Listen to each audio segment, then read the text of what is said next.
সবাই? আশা করি ভালো। সবাইকে চুমকি রান্নাঘরের পক্ষ থেকে পবিত্র রমজানুল মোবারকের শুভেচ্ছা জানাচ্ছি। আশা করি আপনারা সবাই ভালো আছেন। তো আজকে আমি নিয়ে এসেছি একটা সহজ রেসিপি, যেটা হচ্ছে শাসলিক।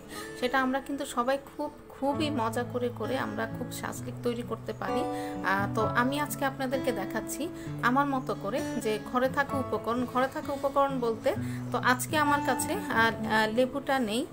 তো আমরা অনেকে মনে করি যে আসলে লেবু ছাড়া লেবু বা টক দই ছাড়া হয়তো বা শাসলিক সেরকম একটা ভালো হবে না।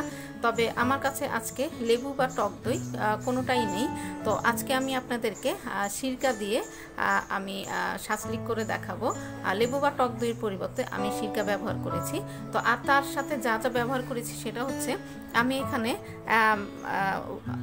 1/4 কাপ পেঁয়াজ নিয়েছি, মানে পেঁয়াজ পেস্ট, আর নিয়েছি 1 টেবিল চা চামচ নিয়েছি আদা বাটা, 1 টেবিল চামচ আদা বাটা, 1 টেবিল চামচ রসুন বাটা, আর নিয়েছি আধা চা চামচ কাঁচামরিচ বাটা। মানে এটা আপনি চাইলে ব্লেন্ডারে পেস্টও করে নিতে পারেন। তো এর সাথে আমি এখন নিব হলো, এখানে আমি লাইট সয়া সস নিয়ে নিচ্ছি 1 চা চামচ। এখানে আমি বারবিকিউ সস নিয়ে নিচ্ছি। তো বারবিকিউ সসটা আমার বাসায় ছিল দেখে আমি দিচ্ছি। তো আপনারা চাইলে দিতে পারেন, না দিলেও কোনো সমস্যা নেই।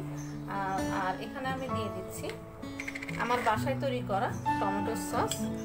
তো টমেটো সসটা আমি দিয়ে দিচ্ছি 2 চা চামচ পরিমাণ। তো আমি এখন এটাকে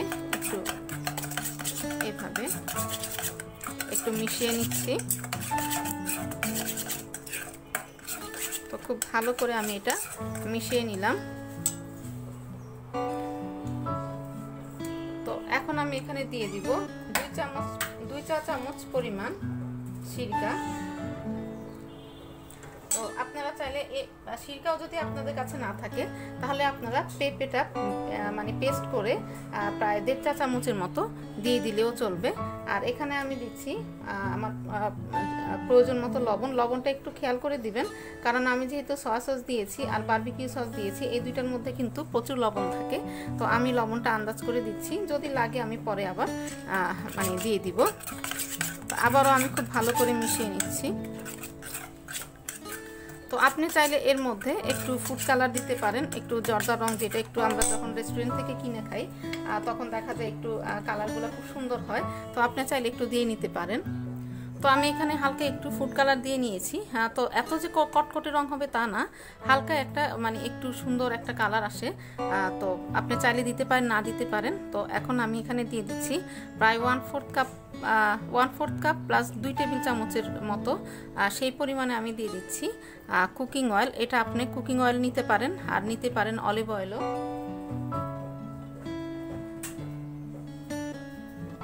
এবারে আমি খুব ভালো করে এটাকে মিশিয়ে দিচ্ছি। এই যে এভাবে করে ভালো করে মিশিয়ে দিচ্ছি। তো এটা কিন্তু কোনো অংশে খেতে টেস্ট কোনো অংশেই কম হয় না, বরঞ্চ আরও আমার কাছে একটু ভালোই লাগে। কারণ আমার যখন টক দই থাকে তখন টক দই, যখন লেবু থাকে তখন লেবু। তো আজকে কোনোটাই নেই, এজন্য আমি সিরকা দিয়ে করেছি। তো মনে করলাম আপনাদের সাথে একটু শেয়ার করি। আর এখানে আমি নিয়েছি হলো 1.5 কেজি ওজনের 3টা মুরগির সিনার মাংসটা এভাবে ছোট ছোট করে কেটে নিয়েছি। জাস্ট শাসলিকের কাটাটা যেরকম হয় শেপটা আমি ঠিক সেভাবে করে কেটে নিয়েছি।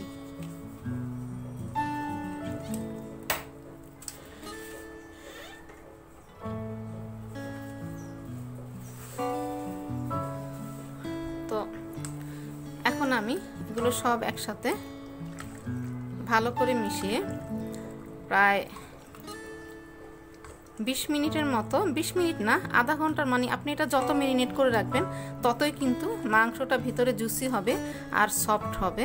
তো আমি এটাকে প্রায় আধা ঘন্টার মতো এটাকে আমি ম্যারিনেট করে রাখছি। আর আমি যে শাসলিক কাঠির মধ্যে এই মানে শাসলিকটা করব, চিকেনগুলো আমি দিব, তো সেই শাসলিকের কাঠিগুলো কিন্তু আমি পানির মধ্যে ভিজিয়ে রেখেছি। তো দেখেন আমি কিন্তু খুব ভালো করে মিশিয়ে নিলাম।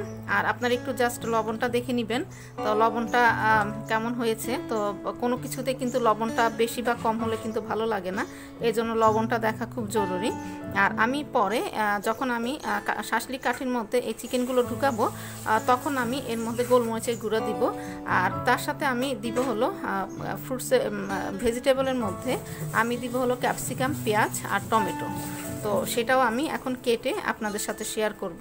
তো এই যে এখন আমি এটাকে আধা ঘন্টার জন্য রেখে দিচ্ছি। তো রেখে দিয়ে আমি সবজিগুলো রেডি করে নিচ্ছি। তো ভিউয়ার্স দেখতে পাচ্ছেন এখানে আমি পরিমাণ মতো টমেটো আর পেঁয়াজ নিয়েছি। আর ক্যাপসিকামটা আমার ফ্রোজেন আছে, তো ফ্রোজেন ক্যাপসিকাম কিন্তু এত আগে বের করা যাবে না। তো আমি যখন এটা মানে শাসলিক কাঠিতে গাঁথবো, তখনই আমি ক্যাপসিকামটা বের করে তারপর ক্যাপসিকামটা আমি সেখানে ব্যবহার করব। আর এখানে আমি দিয়েছি আধা চা চামচ সিরকা, সামান্য পরিমাণ একটু লবণ। তো দিয়ে আমি এটাকে একটু মাখিয়ে নিচ্ছি। আমি এখানে আর কিছুই দিব না। আর যখন আমি শাসলিকের মানে চিকেনটা ভরবো, তখন সেটার যে মশলাটা থাকবে সেটা আমি জাস্ট হালকা একটু এর উপরে একটু ব্রাশ করে দিব। আর এখন শুধুই লবণ আর সিরকা দিয়ে আমি এটা একটু ম্যারিনেট করে রাখছি। ভিউয়ার্স আমার আধা ঘন্টা হয়ে গিয়েছে। এই যে দেখেন এটা খুব ভালো ম্যারিনেশন হয়েছে। আর এই যে আমি এইটা যে সিরকা আর লবণ দিয়ে মাখিয়ে রেখেছিলাম, আর এই যে ক্যাপসিকামটা আমি ফ্রিজ থেকে বের করে এখনই কেটে নিয়েছি, কারণ এখন তাড়াহুড়া করে শিকে গেঁথে নিতে হবে, আর না হলে কিন্তু দেখা যাবে যে পানি ছেড়ে দিবে। তো আমি এখন আস্তে আস্তে এগুলো গেঁথে নেওয়ার কাজ করছি। সাজানোর কাজটা আপনার পছন্দ মতো, আপনি যখন যেটা দিয়ে করতে চান তখন সেটা। তো আমি প্রথমে একটা টমেটো দিয়েছি, তারপরে এই যে দিয়ে দিলাম একটা চিকেন, তারপরে দিয়ে দিচ্ছি পেঁয়াজ, সেটা আপনার পছন্দ মতো, আপনি কি দিতে চান সেটা আপনার মানে পছন্দ মতো। তো আমি আমার পছন্দ মতো করে নিচ্ছি, আপনি আপনার পছন্দ মতো আগে পরে কি দিতে চান সেটা দিয়ে দিবেন।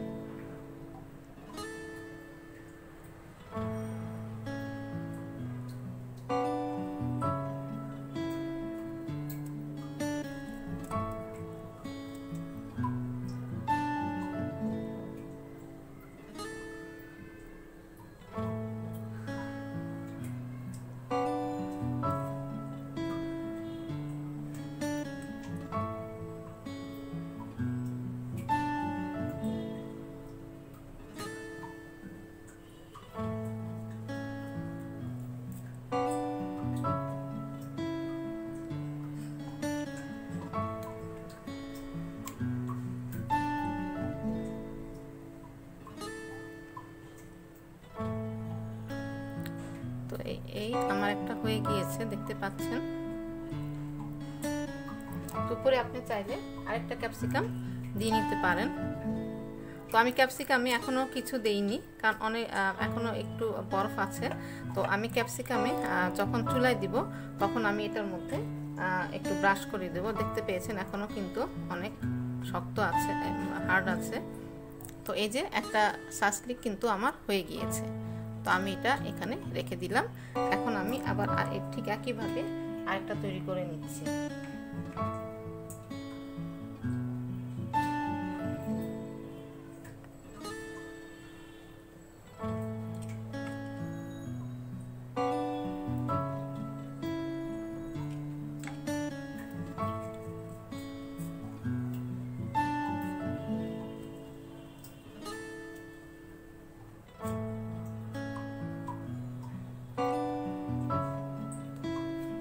আমি চিকেনগুলো একটু বড় বড় করে নিয়েছি।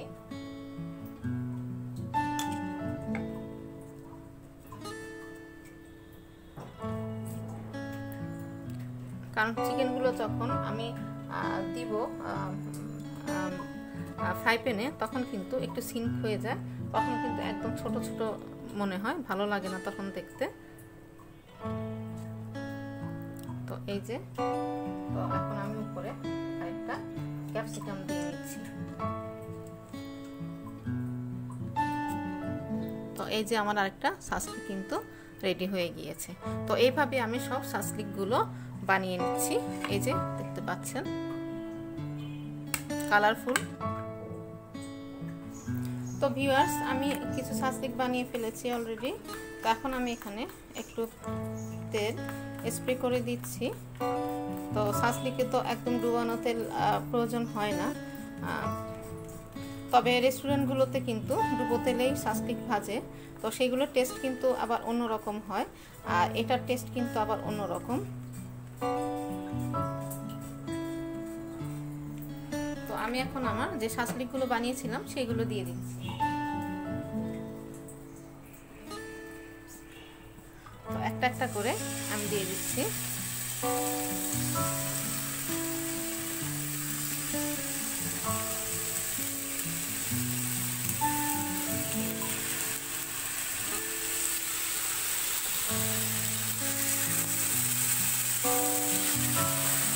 আমি দিয়ে দিয়েছি। তো আমি এখন আর ব্রাশ করব না, আমি একটু পরে ব্রাশ করব।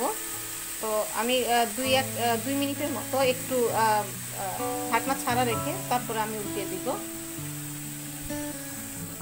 তো আমি এখন এটাকে একটু উল্টে দিচ্ছি। সাসলিক কিন্তু আমরা সবাই জানি 10 থেকে 15 মিনিটের উপরে কিন্তু এটা তৈরি হতে লাগে না, আর বেশিক্ষণ রাখলেও কিন্তু এটা জুসি ভাবটা চলে যায়।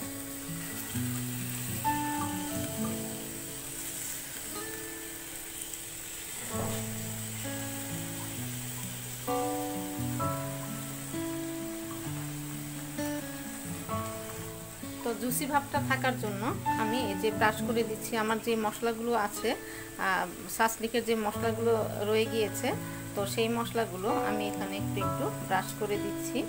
তো এক সাইড উল্টিয়ে পরে আমি আবার আরেক সাইডে ব্রাশ করে দিব। তো এভাবে আমি 10 থেকে 15 মিনিটের মতো সাসলিকগুলি কুক করে নিব।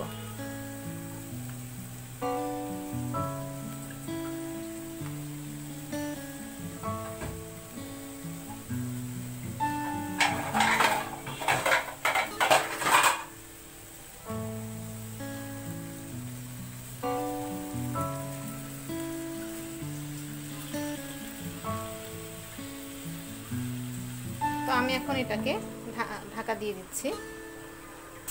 তো ভিউয়ার্স, দেখতে পাচ্ছেন আমার সাসলিকগুলো কিন্তু কালারগুলো চেঞ্জ হয়ে গিয়েছে, এই যে।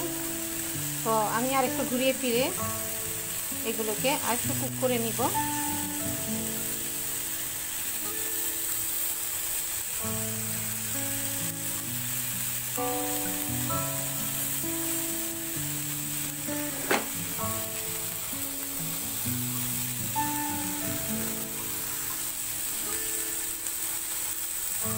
তো ভিউয়ার্স, আমার সাসলিকগুলো কিন্তু হয়ে গিয়েছে, এই যে দেখতে পাচ্ছেন।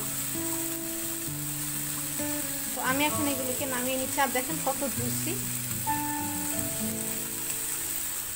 তবে একটা জিনিস খেয়াল রাখবেন, ভিতরে হয়েছে কিনা সেটা কিন্তু অবশ্যই একটু খেয়াল করবেন।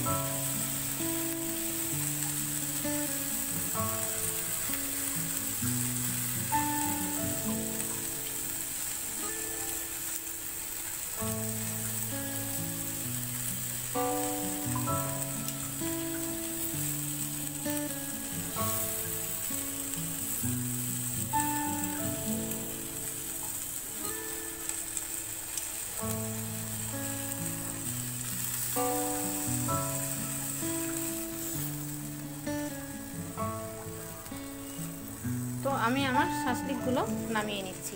তো আমি এখন সবগুলো বানাবো না, যেগুলো বানিয়েছি সেগুলি আপনাদেরকে দেখালাম, আর এগুলো এখন আমি পরিবেশন করে আপনাদের সাথে শেয়ার করব।